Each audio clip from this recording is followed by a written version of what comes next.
Good afternoon, everyone.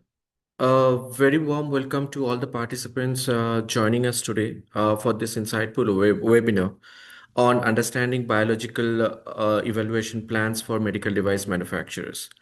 I am Samrat Sena, and I'll be your guide and moderator for this session. Over the next hour, we will deep dive into how biological evaluation plan or BEP acts as a strategic roadmap, one that helps medical device manufacturers make confident science-backed decisions regarding biological safety. I'm sorry. Together, we will explore how biological evaluation plan drives critical decisions on biological safety testing, enables scientifically justified exclusions to avoid unnecessary tests, and maximizes existing data, saving time and resources. In today's session, we will cover how factors such as device materials, manufacturing processes, nature and duration of body contact, and intended use shape these decisions. Moving beyond a test-centric approach, this webinar highlights risk-based evaluation, material characterizations to predict biological performance, and robust documentations aligned with regulatory expectations to accelerate approvals. So we are delighted to welcome our esteemed partner, the Association of Indian Medical Device Industry, AIMED. For those who are unfamiliar, AIMED is the premium umbrella association representing Indian medical device manufacturers across all categories, including consumables, equipment, instruments, electronics, and many more. So, whether you are here to enhance product safety, optimize testing strategies, or accelerate regulatory approval, so this webinar will equip you with practical knowledge and actionable insights. So let's embark on this journey together to demystify biological evaluation plan and understand how they can make your device development smarter, safer, and faster. So before we dive in, a quick housekeeping points to ensure that your experience is smooth. If you experience an audio issue, please dial in using phone number or webinar ID provided in your registration email. If the slides do not appear, please refreshing your browser or logging back in your original link. So most importantly, this is an interactive session. We encourage you to share your queries or questions and any comments, anything, anytime, through the Q&A panel. So we will address them as many as possible during our dedicated Q&A segment towards the end. So don't hold back, and your questions and comments are what makes the session truly valuable. So, we are thrilled to introduce our esteemed speakers for today's session. First, we have Dr. S. Nagul Kumar, PhD and expert toxicologist at TÜV Rheinland, India. So, Dr. Kumar brings a wealth of knowledge in biotechnology and toxicological assessments, applying rigorous scientific principles to ensure the safety and regulatory compliance of medical devices. So his experience spans the biological and toxicological evaluations of devices, and he is actively involved in cutting-edge research, advancing industry best practices, and promoting public health. So we are truly fortunate to have his insights guiding today's discussion. So we are also honored to welcome Dr. Gautam Singh Rathore, a regulatory specialist at the Association of Indian Medical Device Industry, AIMED. So he is an accomplished regulatory professional with extensive experience across the medical devices, pharmaceuticals, nutraceutical, and food industries. So he possesses deep expertise in quality management system, risk management, and clinical evaluation, enabling organizations to navigate complex regulatory landscapes with confidence. So currently, he contributes to global medical device harmonization through the WHO Global Atlas Initiative, helping shape regulatory frameworks that enhance patient safety and streamline access to innovative medical technologies. So we are really, grateful to have AIMED joining us today.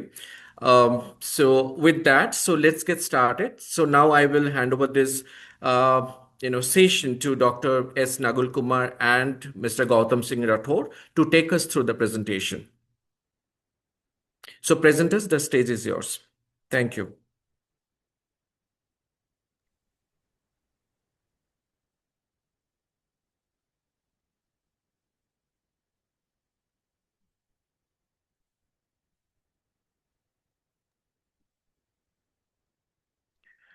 Mr. Rathore, you can start your presentation.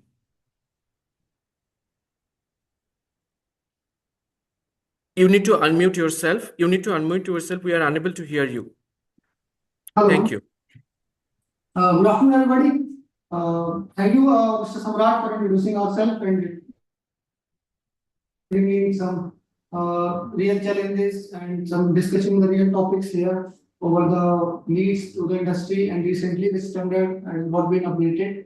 So the new, what are the new changes needs to be introduced here as well as so Dr. Nagul will give an insight over them also and along with me I will be taking all the questions along with the Dr. Nagul. So, making it quick, we are Association of Indian Medical Device Industry. We represent the industry. Industry dialogue, we facilitate manufacturers and take interest, like protect the interest of the license holders, especially for the manufacturers, and represent the industry concerns to the regulators as well as the respective member associations along with the other Department of Commerce, Department of Pharmaceuticals to ensure the fair practices in the trade in the medical device industry. So you can reach out to us on our forum coordinator email at any time of any of your queries, and we have more than 400 plus manufacturers as a members association, and we have regulatory members as well as who consult in our regulatory team to provide their insights over our member concerns. So we are open everywhere for the queries and concern around India for all of the stakeholders. Over to you, Dr. Babu. You can start. Yeah. Good afternoon, everyone. Today, I'm going to present the topic titled Understanding Biological Evaluation Plan for Medical Device Manufacturer to Achieve ISO 10931 compliance. In this webinar, I'm going to discuss what is medical device and then biological evaluation plan, importance of biological evaluation plan, and the process of biological evaluation plan for medical device from bench to bedside. I hope this webinar will be beneficial for most of medical device manufacturers who are into the process of biocompatibility.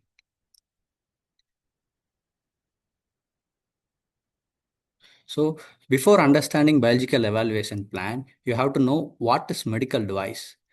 The medical device which primary action should not achieve through pharmacology or immunology or metabolic mean by it may assist for specific purpose on human body or animal, and it is classified based on risk, and it is categorized into active medical device with the help of external energy and non-active medical device without external energy. And once the manufactured medical device, then it is also important to evaluate the quality and safety of medical device. To mitigate that risk, biocompatibility comes into picture. When medical device interacts with human, then biocompatibility plays a crucial role in ensuring the safety of medical device without causing potential biological risk to the humans.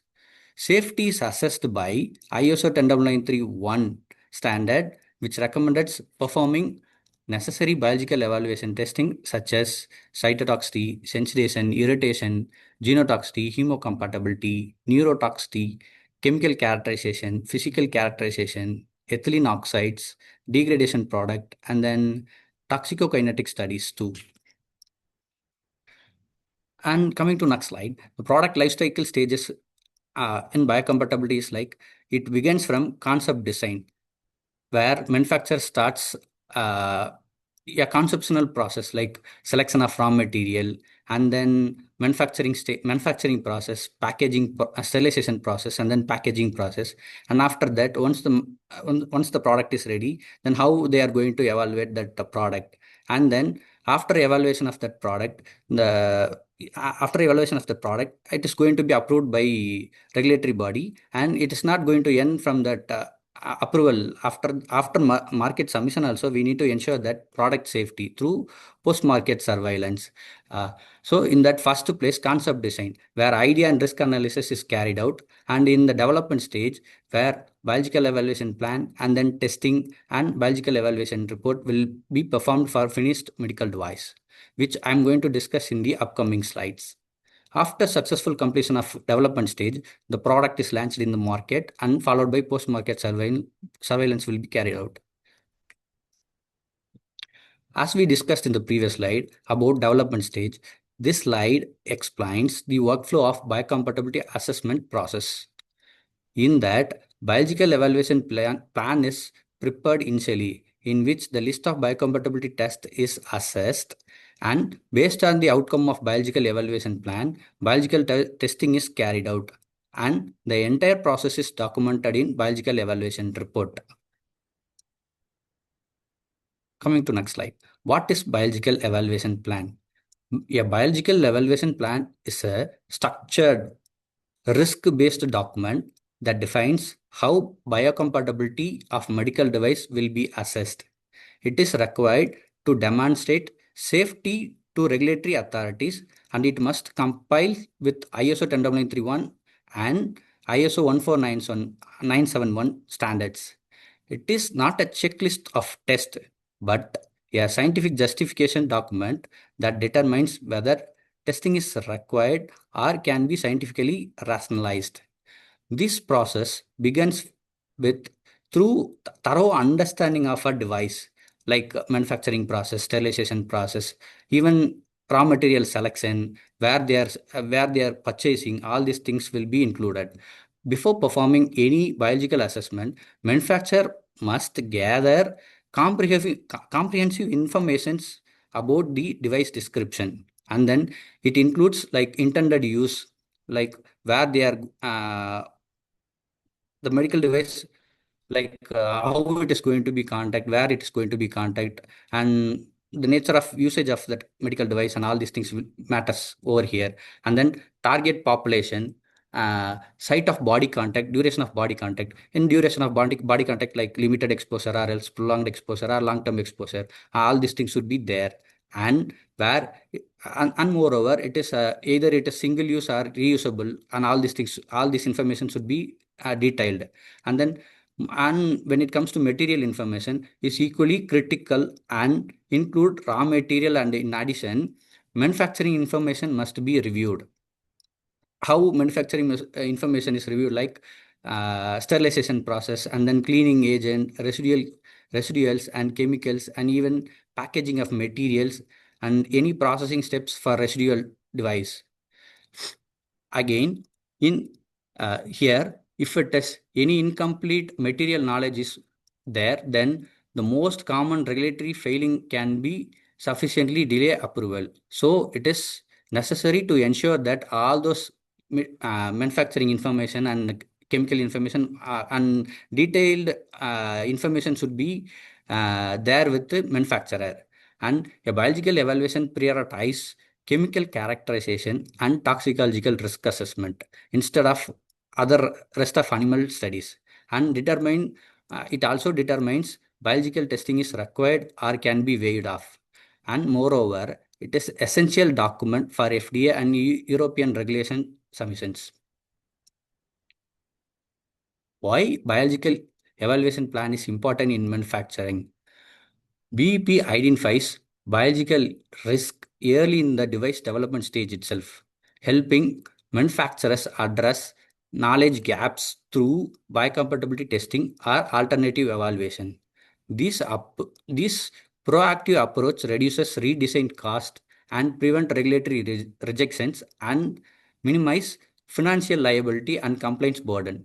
Importantly, a BEP is expected in regulatory submission package and is essential for both US FDA and European regulatory approval, submitting global market access. Manufacturers should also know the regulatory importance. To submit a technical file which serves a comprehensive evidence of a device safety and efficacy, and then to check whether device is aligned with the standard required for approval, and then to enable products to enter the market smoothly. It also build trust and maintain manufacturer's quality. Identifying biological endpoint is a critical step in which biological evaluation of medical device as per ISO 10931 based on the identification of biological endpoints, biocompatibility testing is recommended, and this will help us to avoid unnecessary animal studies. And moreover, it also protects us from compliance risk. And coming to risk-based approach, it evaluates medical device by considering nature and duration of body contact. And then, as per recent updation, it is emphasizing that reasonably forcible misuse, and uh, it also evaluates raw material and chemical characterization data too.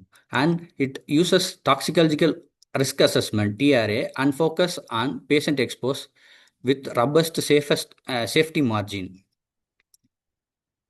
And coming to benefits of biological evaluation plan is like it reduces regulatory delay, and then it improves audit readiness, support product lifecycle management, and it also enhances global market access.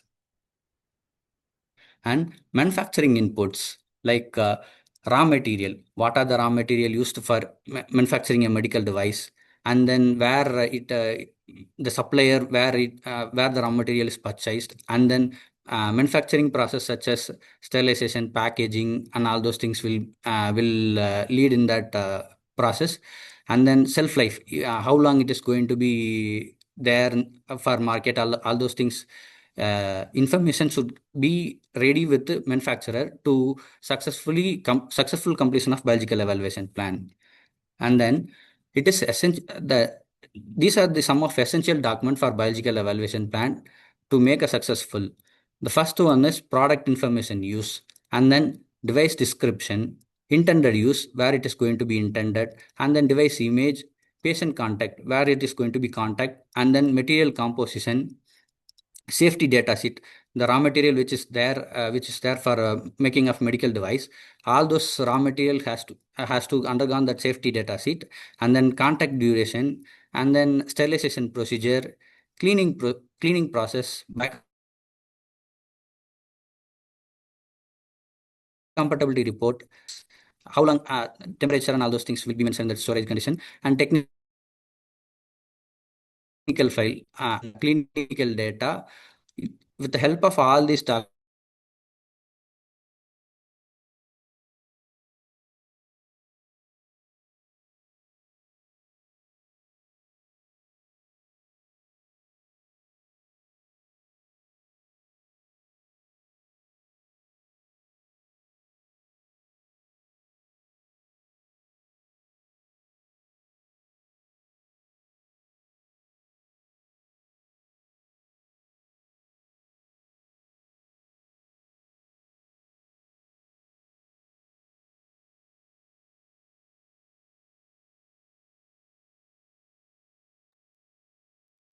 Sorry to interrupt. Dr. Nagul, we are unable to hear you.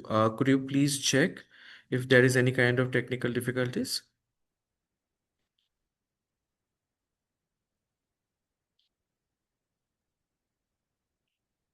Hello, Dr. Nagul, can you hear me?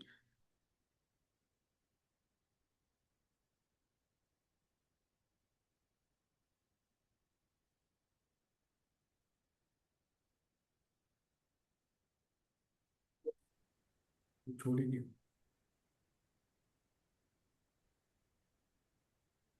hello. We are extremely sorry for the inconvenience. Could you just please wait? Um, Dr. Nagul will be joining shortly.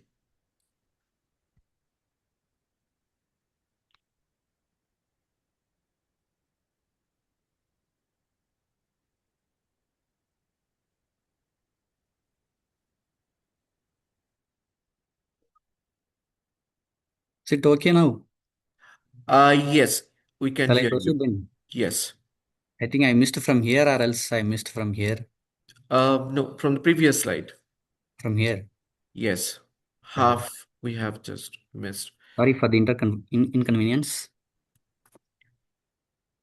Okay.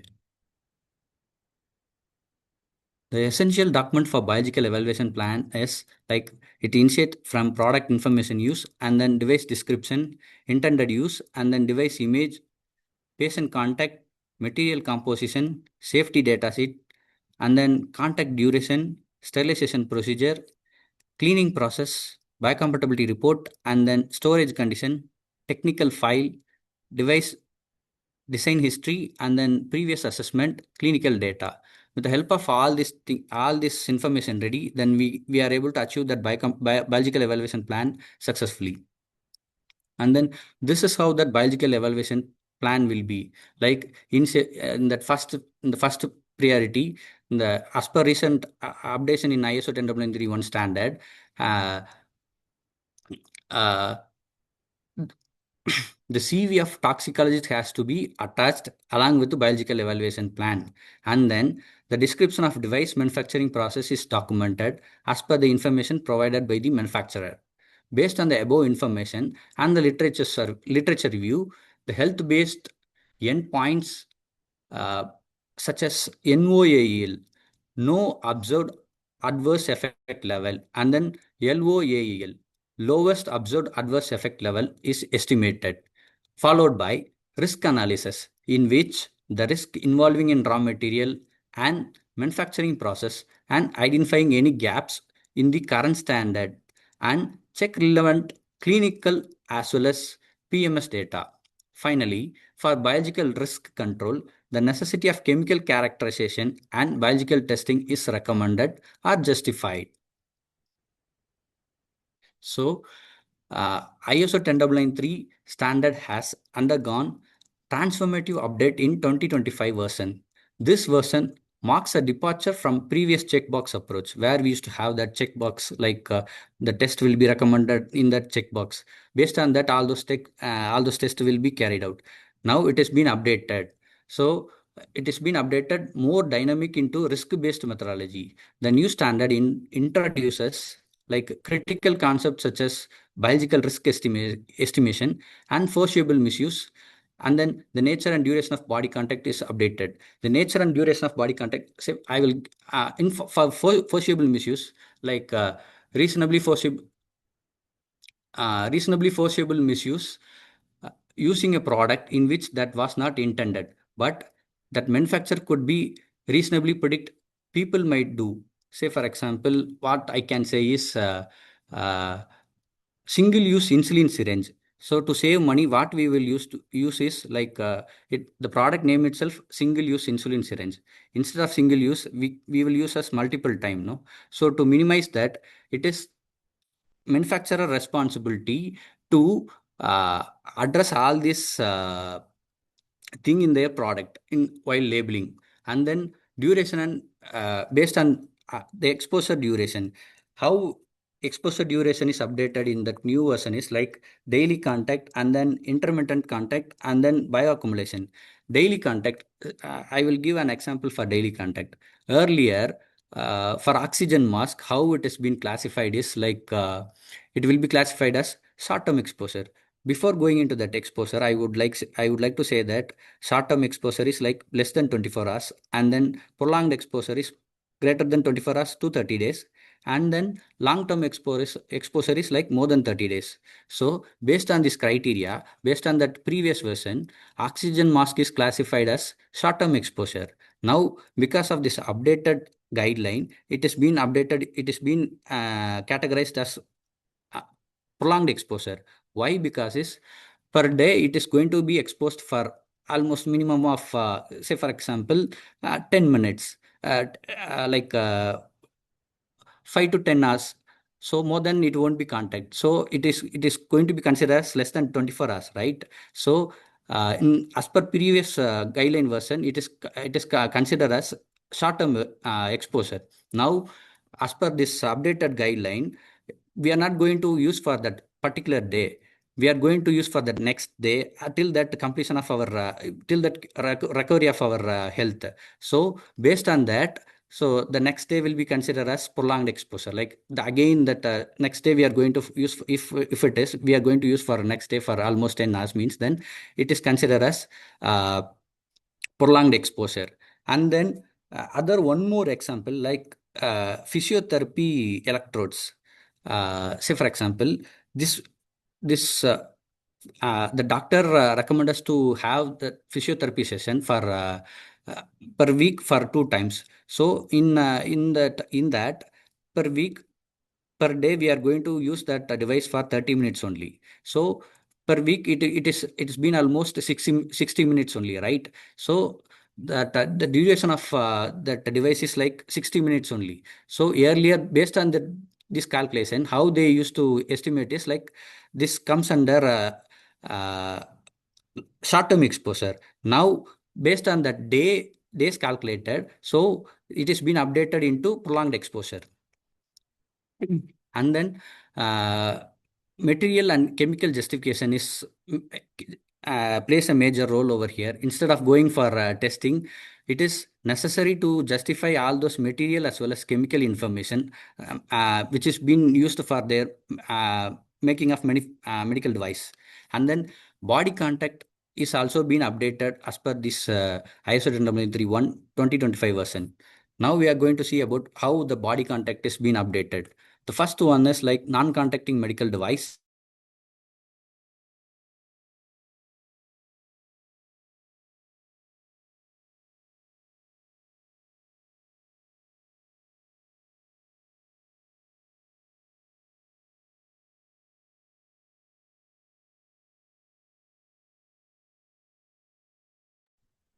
Dr. Nagul, we have lost you because we are unable to hear.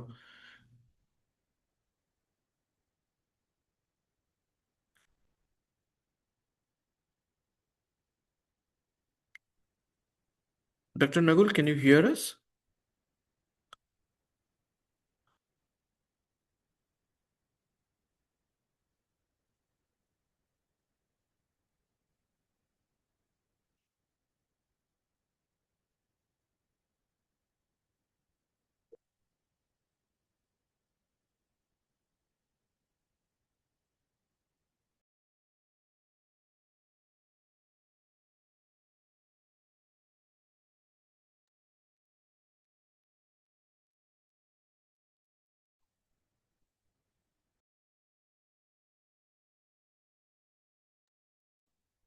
We are extremely sorry for the inconvenience. Please bear it with us.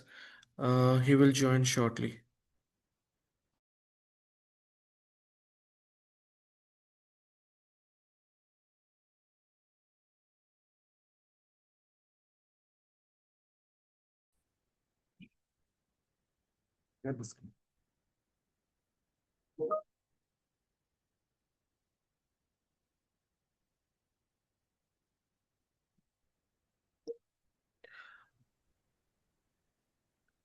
Am I audible? Yes. Sorry for the inconvenience. Technical problem. Excuses. I think I left from here, right?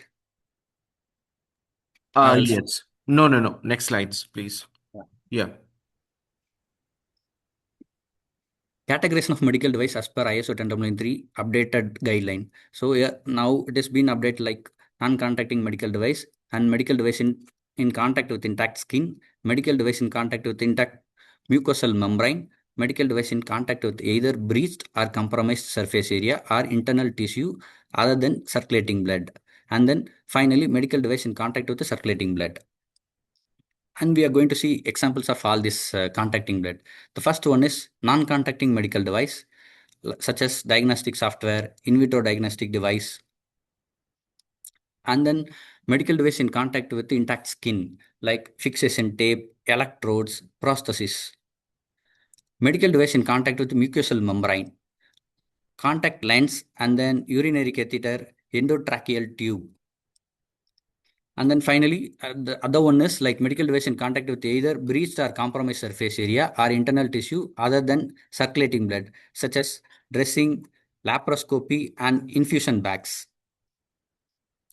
Medical device in contact with the circulating blood, such as blood administration set, pacemaker, and stent.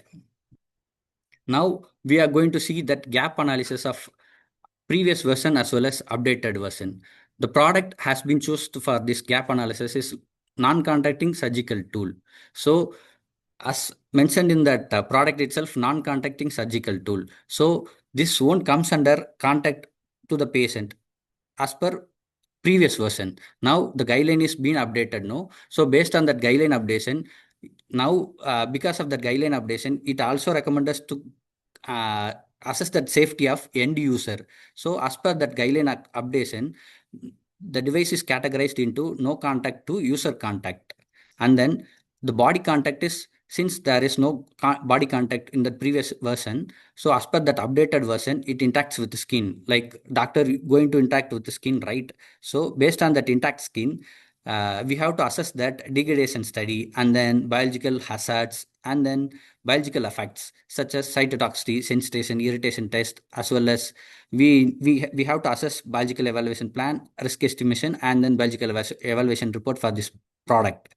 Finally, it should align with ISO 14971 standard, and then even we also need to have that chemical information on this for this product. So this ensures that as per this updated guideline, we have to again reanalyze our product to demonstrate rigorous and detailed biological evaluation has to be done for your product.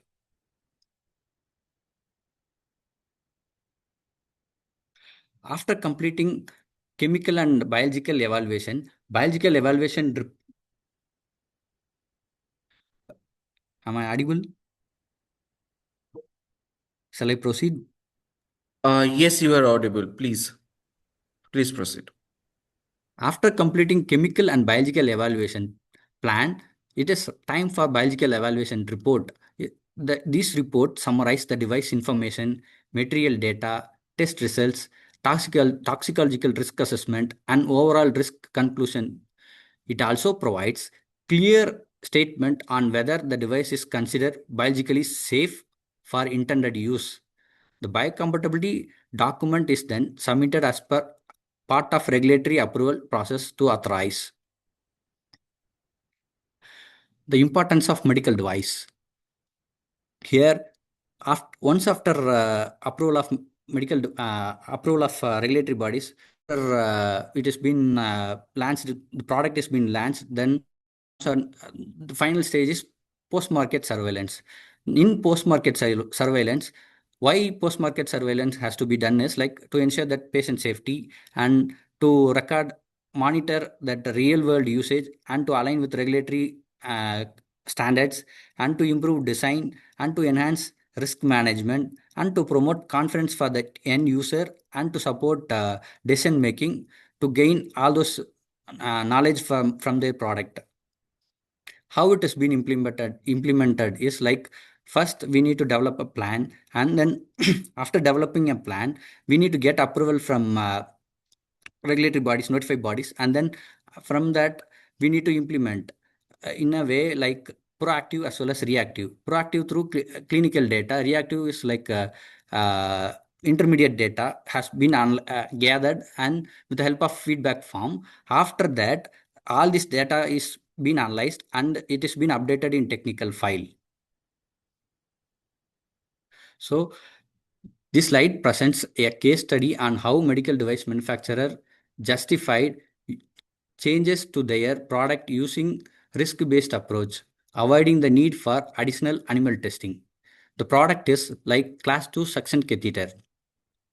The manufacturer made two key changes: a new PVC raw material supplier and the new lubricant in the manufacturing process is being added.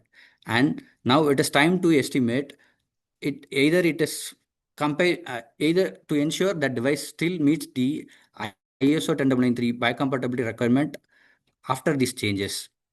So for this, risk approaches has been taken. So instead of immediate retesting, what they have done is chemical characterization and toxicological risk assessment they have been performed. So based on that chemical characterization, all those results are in that margin of safety level were assessed, and the margin of safety level were in that limit.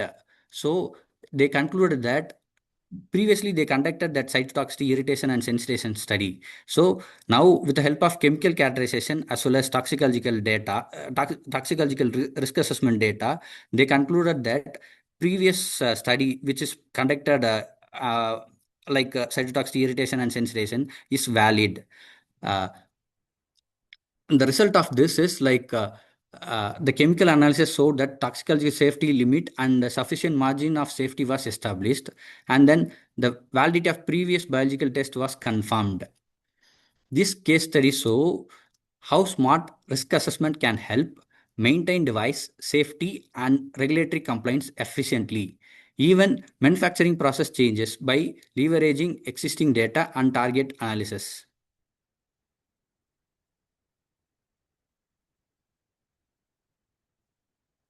Thank you. Thank you, Dr. Nagul and Mr. Rathore, for the incredible, insightful presentation. So now we arrive at the one of the most valuable parts of the Q&A session of this webinar. We have received some fantastic questions throughout this session. To help us navigate them, I will hand over to Dr. Nagul and who will lead us the discussion. And the first direct question to our expert. The first question we have received is, if my product is an antimicrobial skin and wound cleanser supplied in a container and intended for long-term use, is chemical characterization of the solution itself required, or is chemical characterization of the container alone sufficient? First thing is we need to assess that the product is medical device or not.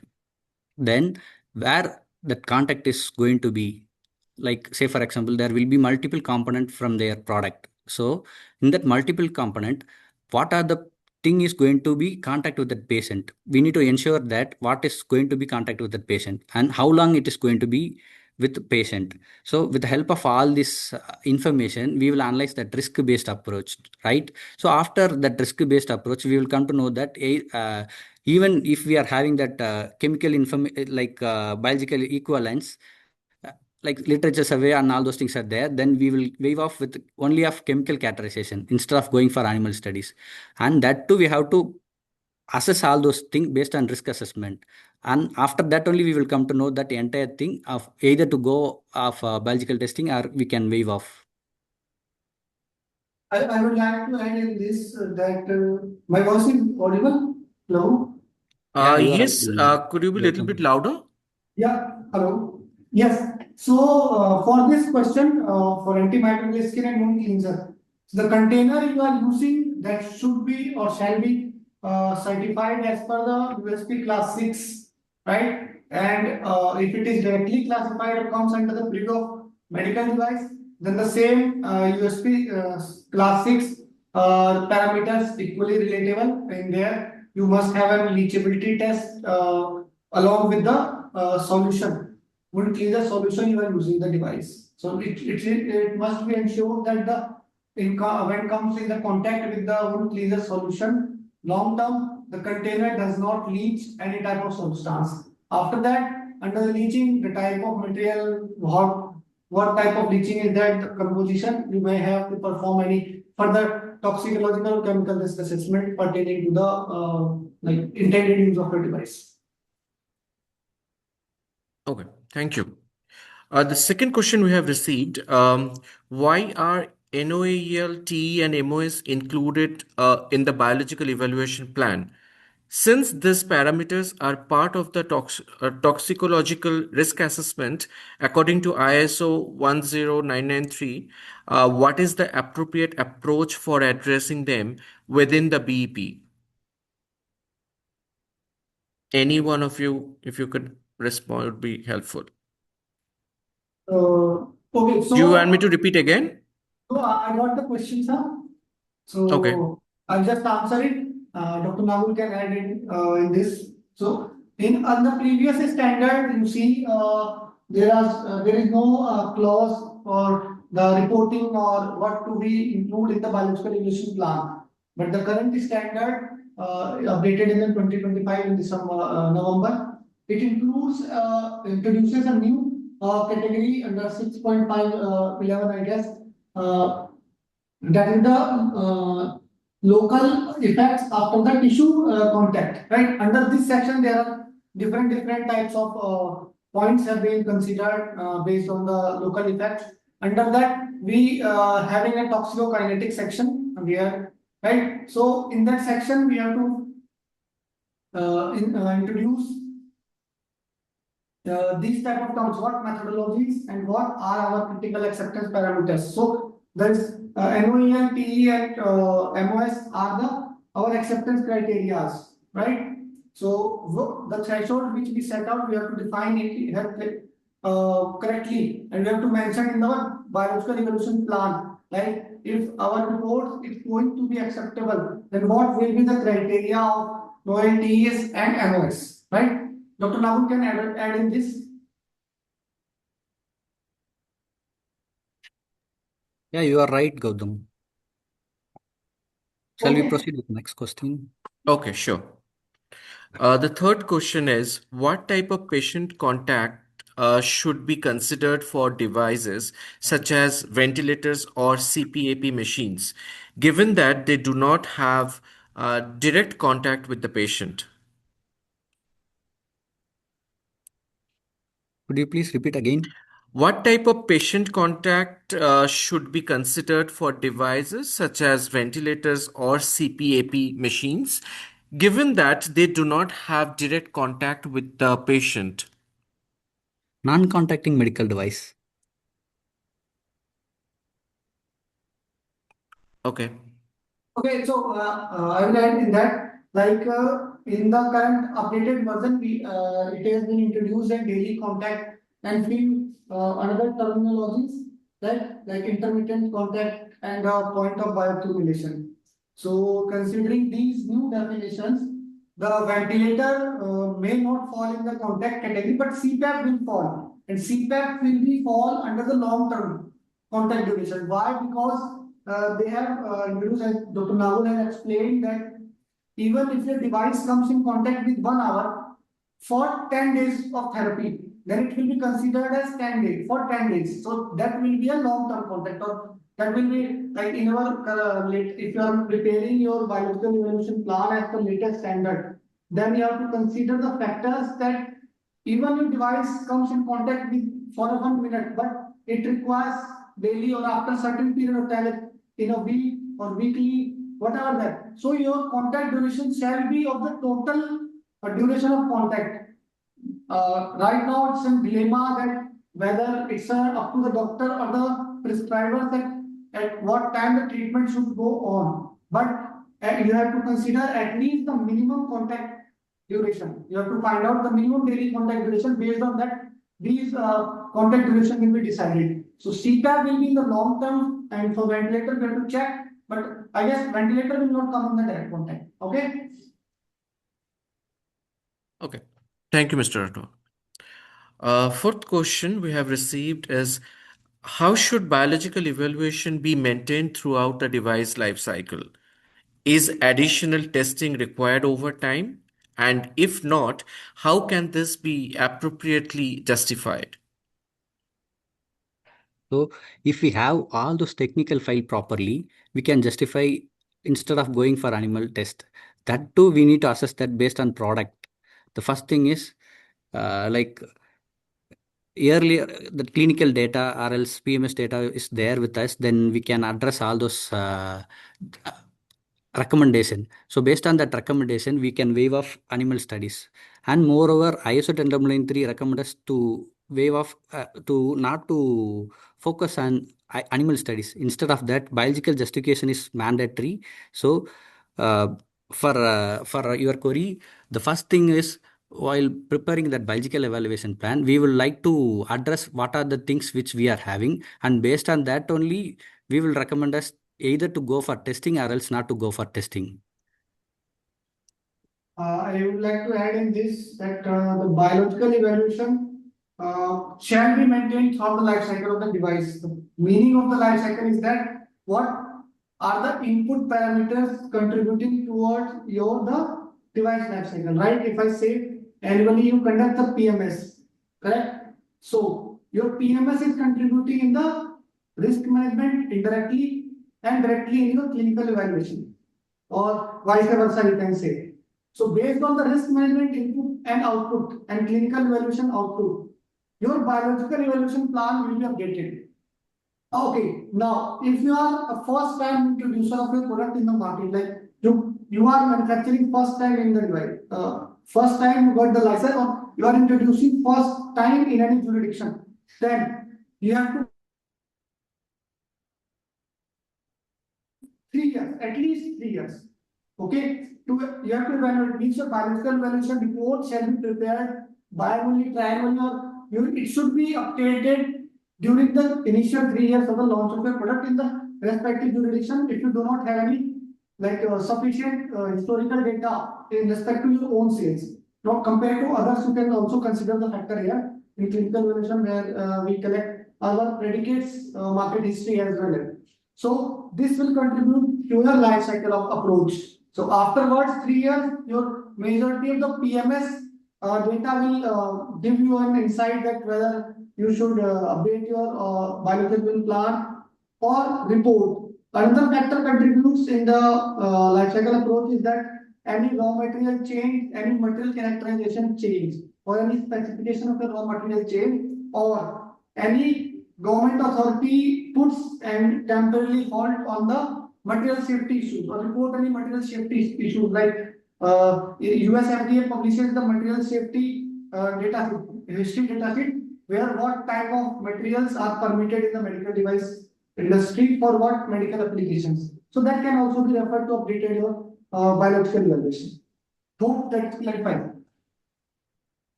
Anything add? Want to add, Dr. Nagul? That We can proceed with the next question, right? I think oh, you have addressed all those things. Yeah. Next question.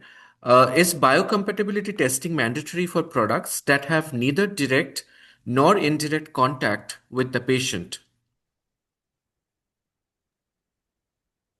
Yeah, biocompatibility is mandatory for the product which is either, say for example, when it comes to non-contact, like the tissue sample which we are going to store, right?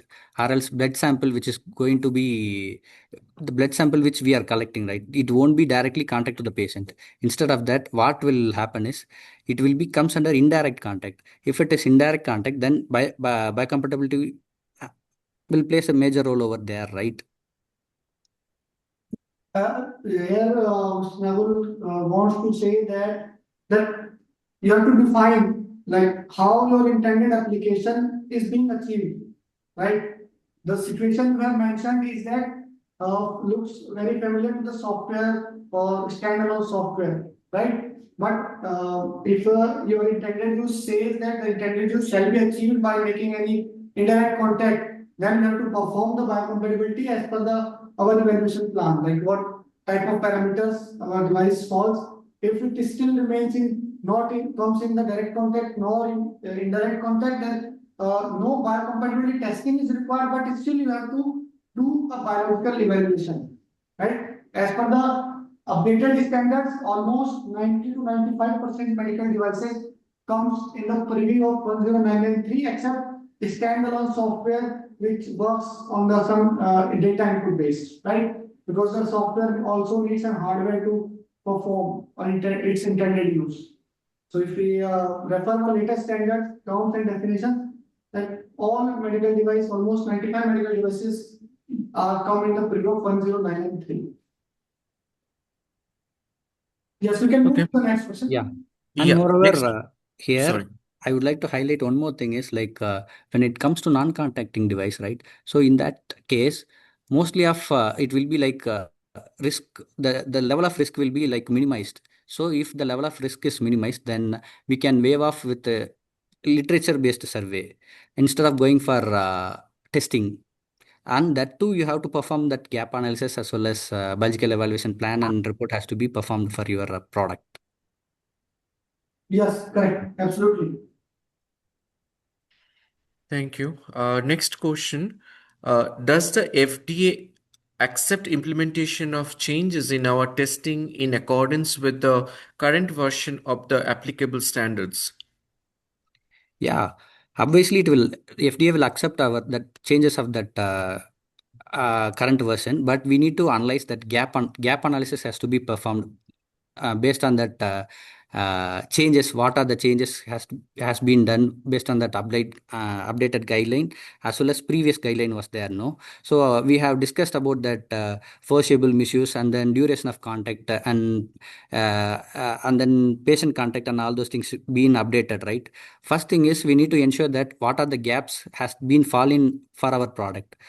Like we have given that example for non-contacting surgical tool, right? So earlier it has been considered as non-con, no con, it won't be comes under contact to the patient. Now because of that updated guideline, it comes under that contact to that end user, right? So uh, these all these things has to be addressed in that gap analysis. Based on that gap analysis, we need to recap that our biological evaluation plan as well as biological evaluation report.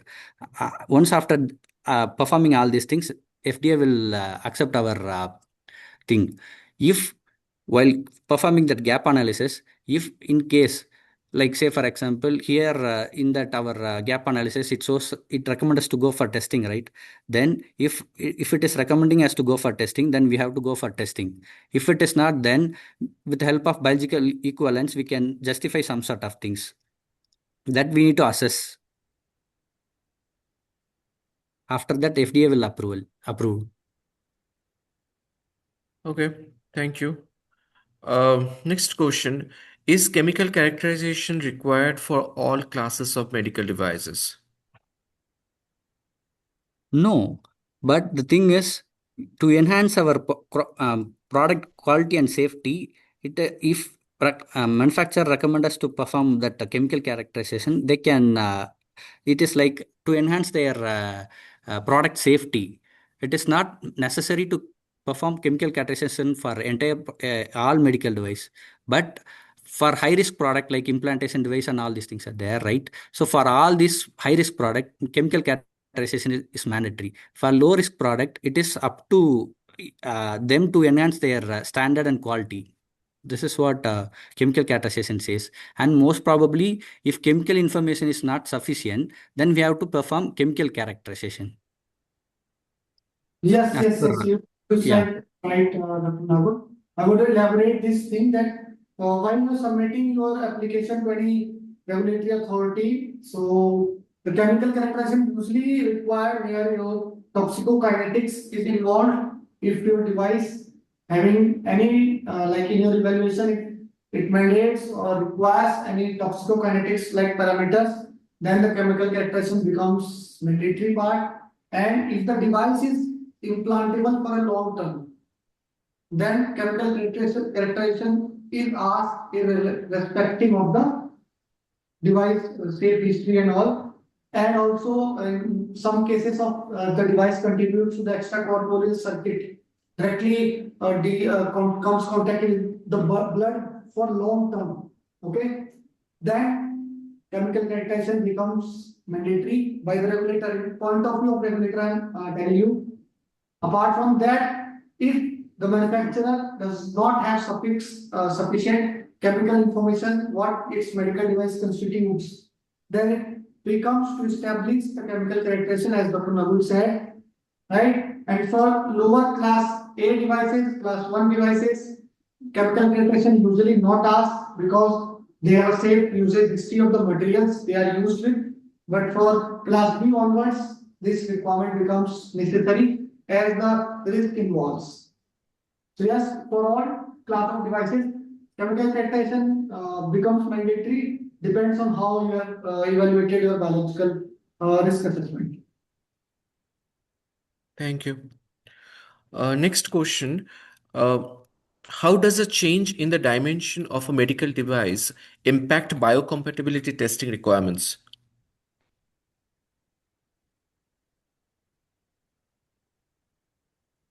The surface area and the contact surface area of the device is highly impacted. So dimension plays a very effective role in the biological evaluation of a device, right?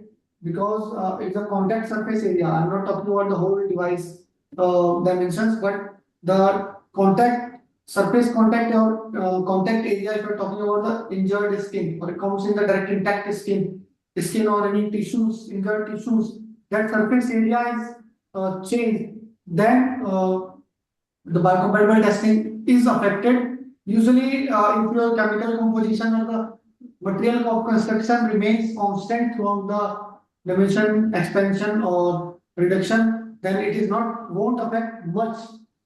But still, in new standard, it talks about the bioaccumulation part and toxicokinetic part. So if any of your device material bioaccumulates, then increase in surface area, your bioaccumulation testing will be needed again. So because in new standard they have introduced the new concept of bioaccumulation. So like if I give example, earlier the device is composed of 1 centimeter per square having surface area. So the chemical or the material construction material accumulates in your on the body is 1 mg per kg of body weight, right? So if you increase the surface area by 2 centimeter per square, then the bioaccumulation will be also be double or may be double. You have to establish under your study. So make sure that the bioaccumulation ratio should not exceed the permissible limit or impacting limit over the patient in that case. So surface area becomes more important. Yes, that's all. You can It is move to the next majorly question. of intended use, right? Yes, exactly. Yeah, we can move to the next question. This is Okay, not. thank you. Is there a fixed frequency for conducting biological evaluation when there are no significant changes to raw materials or manufacturing processes, particularly for surgical gloves? No. The first thing is, if any changes is there, then we have to assess all those changes. And if there is any updates in that guideline, then we have to assess biological evaluation plan, and all those things will takes plays a major role. If not, then there is no need of performing all these things. And instead of that, if with the help of PMS data, if any changes or any risk is mitigated, then to address that, we have to go for again reassessment of a biological evaluation plan as well as report. Yes, correct. And in regulatory context, there is no timeline defined that in what period you have to conduct an evaluation again and again. The condition is subjected to that update in the standard, any one of the standard of 10993 series. You have to do again an evaluation and justify through a gap analysis or through update and report. Then any update in your change in your raw material process, anything. Apart from that, if your clinical evaluation indicates any biological risk throughout the reporting period, then update in your biological evaluation becomes necessary. So it is not directly mandated but indirectly regulated through your internal document control and process control. Okay. Next is if a material datasheet states that it is biocompatible, is that sufficient to support our claim, or is additional testing required? That will be addressed through risk assessment. Risk-based approach is there, no? So based on that risk-based approach, either that the data which they are having is rational to write that rational, or else and moreover with the help of literature-based survey, with the help of literature data, we will compare all those things together and to address all this thing to waive off animal studies. If all those justification is cleared, then no need of going for testing. We can leverage animal studies. If not, then we have to go for testing. Okay. Next question is for a legacy intraocular lenses, IOL device, where material chemical characterization was not previously performed, Is testing required under current standards, or would a documented justification be sufficient? If there is no if there is no sufficient chemical information, then we have to go for chemical characterization to get all those chemical information through chemical characterization part 18. After performing that chemical characterization, we will assess that with the help of toxicological risk assessment (TRA), that NOAL, AEL, TI, toxicological limit, margin of safety level, all these things will be assessed from there. So the margin of safety level is within that limit, then uh, we can waive off all these things. Otherwise, we have to perform that entire testing based thing. Okay, thank you. Next is there a transition period or time extension for complying with ISO 10 10993 in place of the 2018 version? Yeah, 2 years they have given time for updation of their uh, uh, updated Can we version. correct you, Dr. Nagul? 3 years. I, Usually, whenever any ISO standards published, we have a 3 years timeline for its transition period, right? But from the regulator point of view, if your gap analysis finds and major change that will affect your product quality or raises a concern over your product quality, or any test becomes mandatory in the new standard, then you have to apply it immediately and submit justification to your notified body or your regulator as well as, right? If there is no change, then the smooth transition of documentation is allowed within the period of 3 years, before the period of 3 years. That is the current scenario. Hello? Okay, yeah. Yeah, you can move. okay, sure. How can material equivalence be established when leveraging existing biocompatibility data? And what factors trigger an update to the biological evaluation plan during the device life cycle? Could you please repeat that question again? Okay. How can a material equivalence be established when leveraging existing biocompatibility data? And what are the factors that trigger an update to the biological evaluation plan during the device life cycle? Hmm. Biological equivalence of medical device can be demonstrated if the following are shown sufficiently, like type and duration of body contact, and then composition, physical characteristic or mechanical property, and then manufacturing processing aid, and then patient population, size of quantity, and all those things matters. So, with the help of this biological equivalence, we can proceed further. I will expand this answer to more that though what you call a material equivalence is consists of two things. First one is the chemical equivalence, means the how chemically similar both materials are, right? Like the CAS number, IUPAC number, or any other chemical like chemical structure, bonding natures, like of factors or parameters you can include.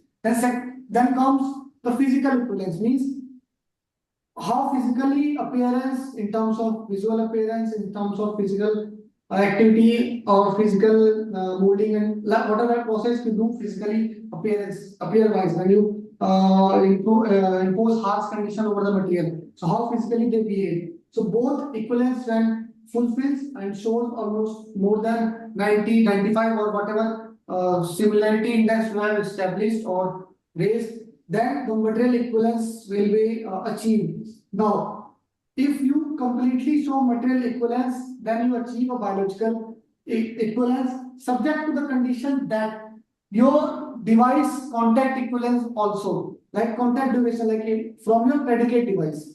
So, for what duration your predicate device comes, you should also achieve that. Your device should at least achieve less than that or equal to that, not more than that from your predicate device.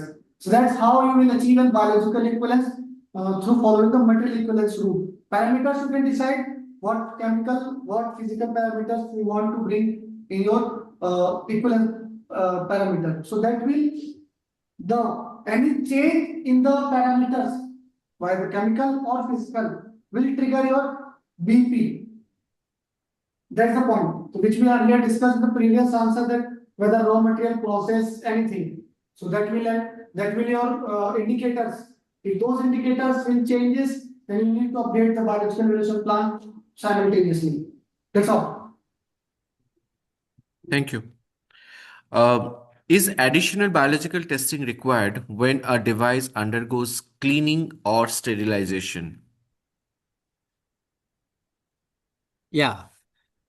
In that case, if any additives or some sort of minor changes are there in that uh, uh, particular manufacturing processing, then if it is within that, while performing that risk-based approaches based on ISO 14971, we will mitigate that either to waive off or else to go for testing. So if it is not falling on the, if that risk is mitigated in that risk-based approaches, then we have to perform the testing to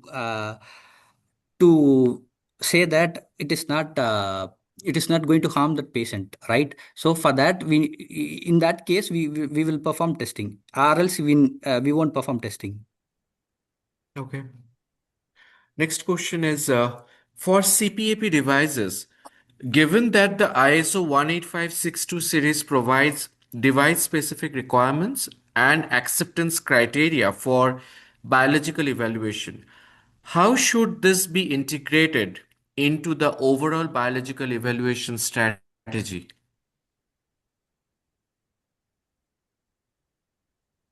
Okay, so that 18562 is a product standard for circuit, I guess. Okay, so this standards only talks about the leachability criteria and the organic compound which are volatile in nature, right? So these are also evaluated during your biological evaluation. Though it does not talks about complete biological evaluation process, but it gives what critical factors shall be evaluated during a biological evaluation, right? Like every product standard, if you pick in the world, every ISO product standards, if the device directly comes in the contact with the patient or any extracorporeal circuit, then the clause for biocompatibility mentioned there. If I talk about 8637 for filtrate related and blood lines, you see there is a clause for hemocompatibility as well as. So there, and under that clause they refer ISO 10993 standard for complete evaluation. They address specific points needs to be addressed there, but for complete evaluation they always refer 10993. And anything want to add, Dr. Nagul? No. Okay, thank you, Mr. Rathore. Next question is for an antimicrobial wound cleanser solution, can the toxicological risk assessment, it means TRA, of the container closure system be leveraged to support the chemical characterization of the solution? If it is within that safe margin of safety level, then we can leverage the studies. That margin of safety level should be like greater than 1. If it is not, then we have to reassess all those things. Okay. Next question is, according to ISO 10993, is biological risk assessment limited only to user contact or should directly contacting components, example, nasal cannulas, also be evaluated under ISO 10993?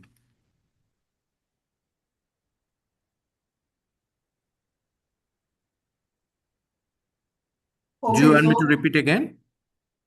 okay, I'm answering that question. So if you are referring for the user, contact with user, so we have to define who is the user. User is the layman or the professional or the trained medical practitioner. Who is the user? Or if in the broader context, if I can say the user and the patient may be a different person. So if you are for the patient, because it directly comes in the contact, you will establish. But for the user, who is going to use that device on the patient or who is dealing with the device? He may not be the end user of the product and who on whom the device will be, but he is the user, he is using the device. For him, we have to ensure their safety as well as that may come to the biological risk assessment if the user is interacting or any biological risk it is posed, that biological hazard exposed to anything they call lead to the biological hazard. If not disposed properly, then it may lead to a biological hazard that will impact directly the user, right? So for that, usually all testing is covered which we do on in reference to the patient, but for them a usability study and the real world scenarios are considered to mitigate those risks, and subsequently we have to introduce the safety features or inform of warning, additional features, design modification, color code identifications in the device. So always not necessary that biocompatibility testing is needed, but other measures are in line with that risk. So the biological risk is also there, but can be controlled by another means. Okay, thank you, Mr. Rathore. Next question is, what are the most common deficiencies observed in biological evaluation reports, BER, submitted under the UMDR, and how can manufacturers proactively address them?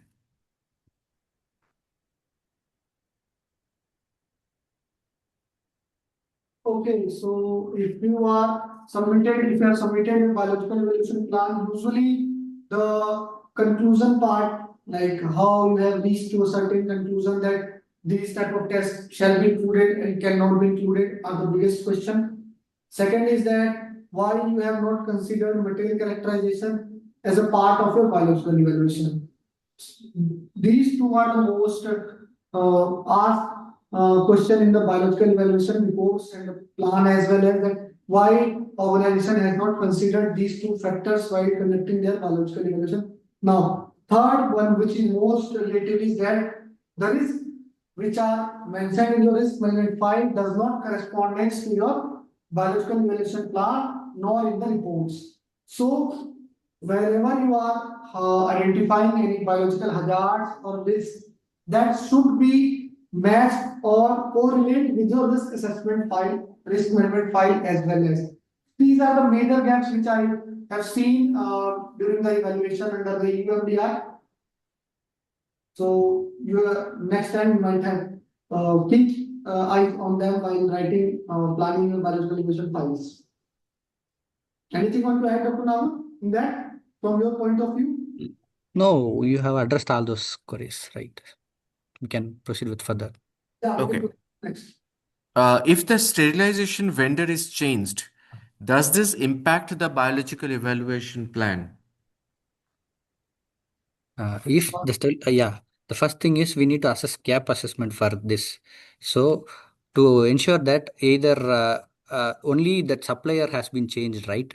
So if that supplier is changed, then the raw material remains same. So to check that if we perform chemical characterization, or else if that chemical information is sufficient, then we can leverage all with the help of biological evaluation equivalence document. We can leverage all those things that has to be addressed with the help of biological gap analysis, and it has to be updated in biological evaluation plan as well as biological evaluation report.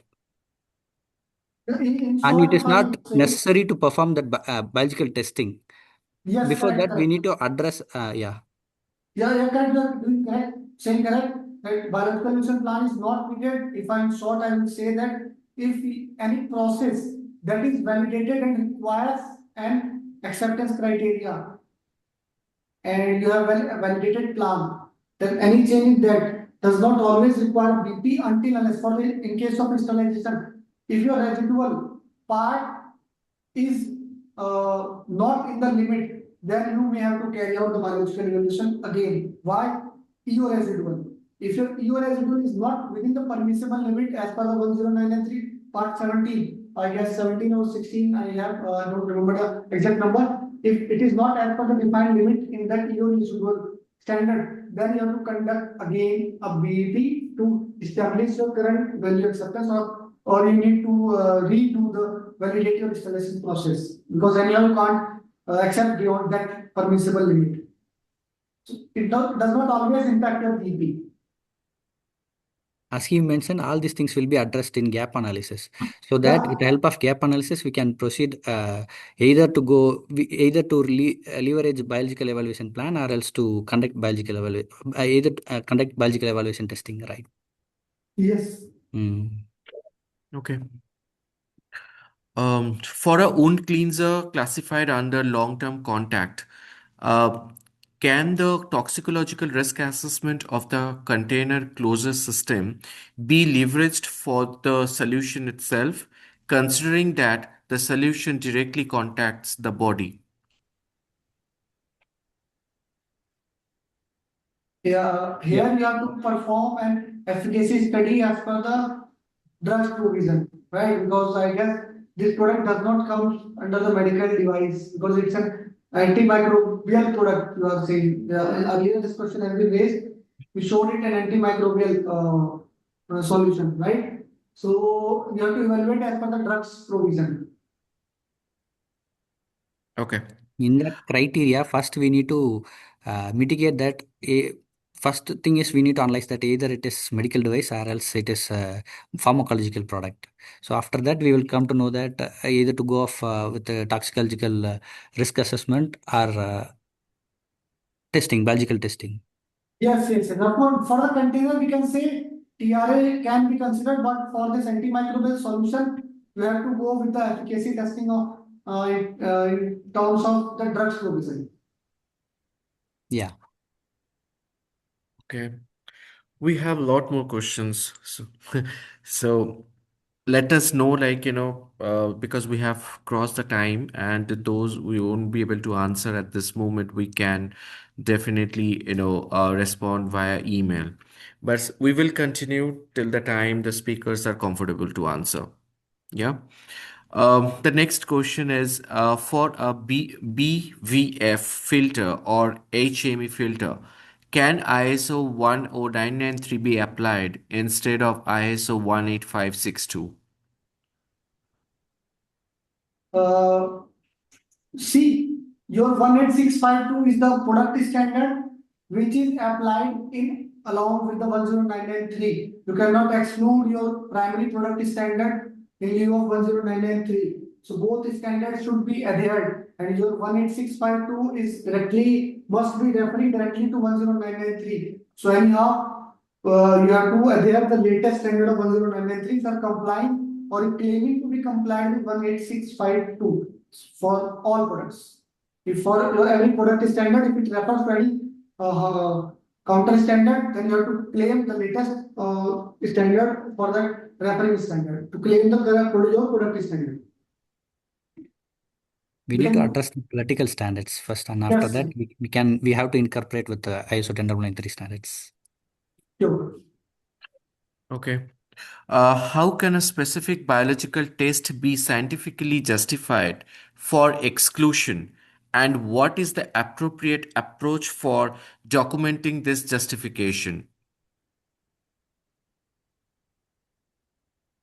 So that depends on the lot of factors like the device's classification and of course how the device is regulated in the particular jurisdiction by the regulator. Because in some jurisdiction you can exclude few tests by simply stating the well-established technologies, like or if the regulation permits. In some other jurisdiction, the regulator does not permit or allow to exclude that test. So it all depends on the product risk class.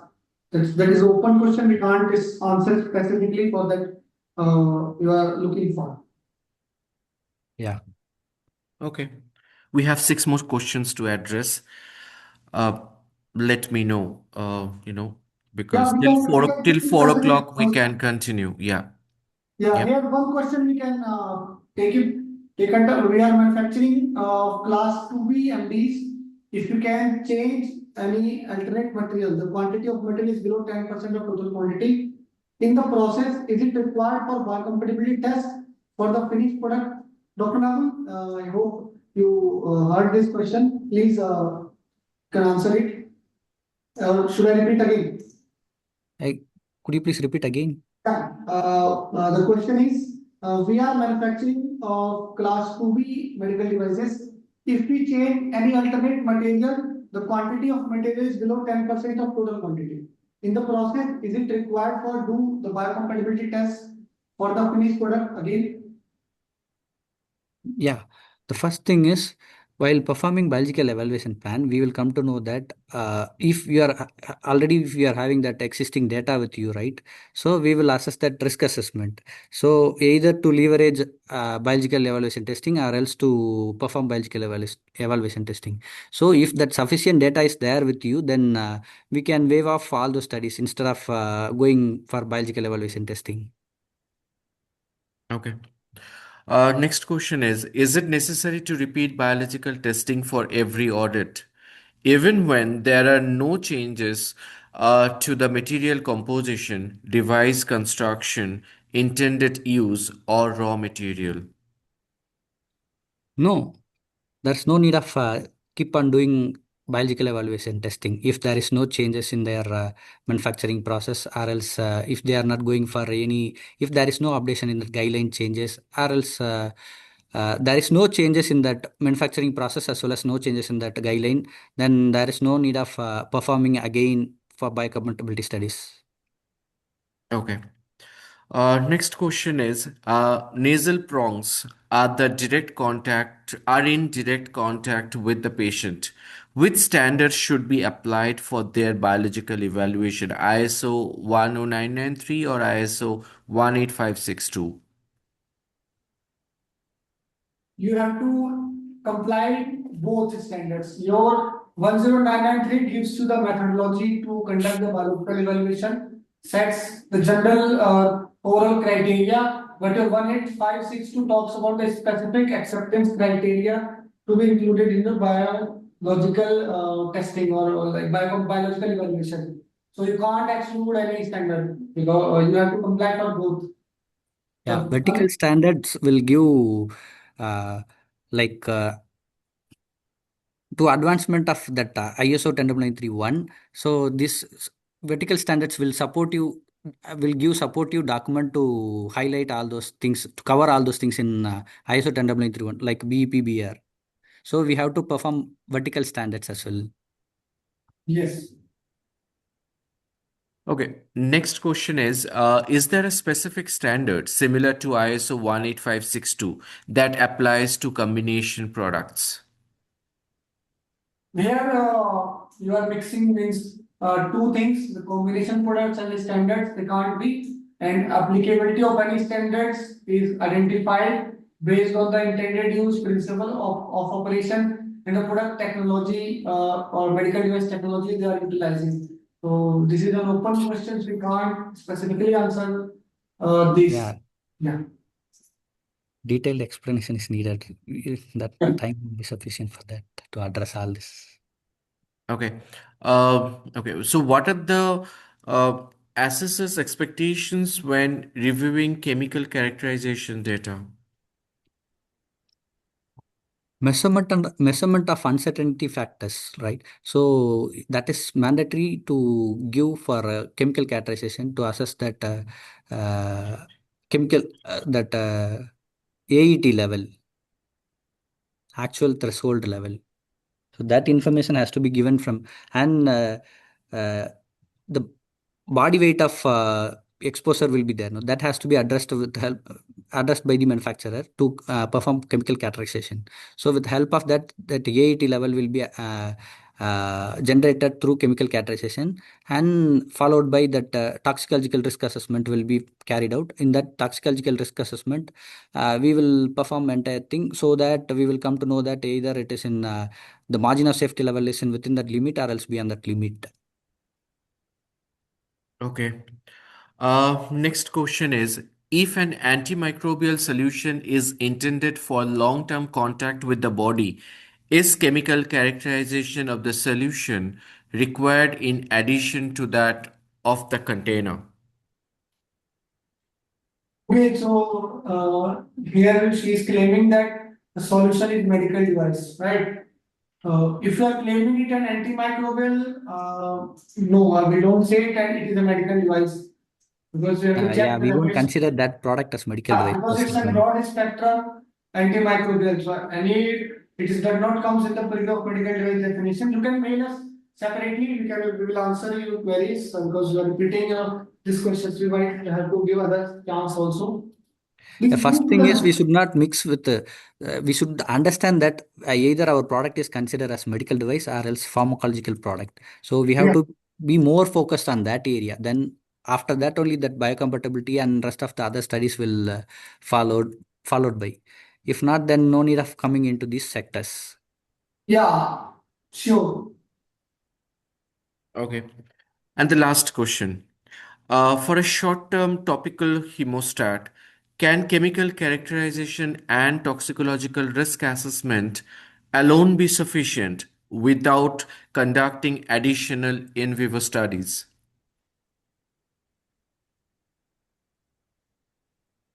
Could you please Uh, repeat again? Yeah, you can address.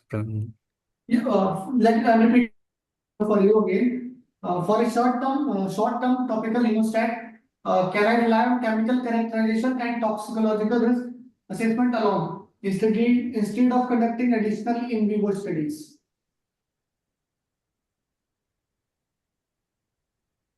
Yeah. Okay, I'm answering that question. So the standard now permits you to prevent you from doing any in vivo studies, but still you have to conduct all your in vitro studies. But during your assessment, if in the tabular data, if you qualify for any in vivo studies, then a suitable justification can be provided based on the user history of the device.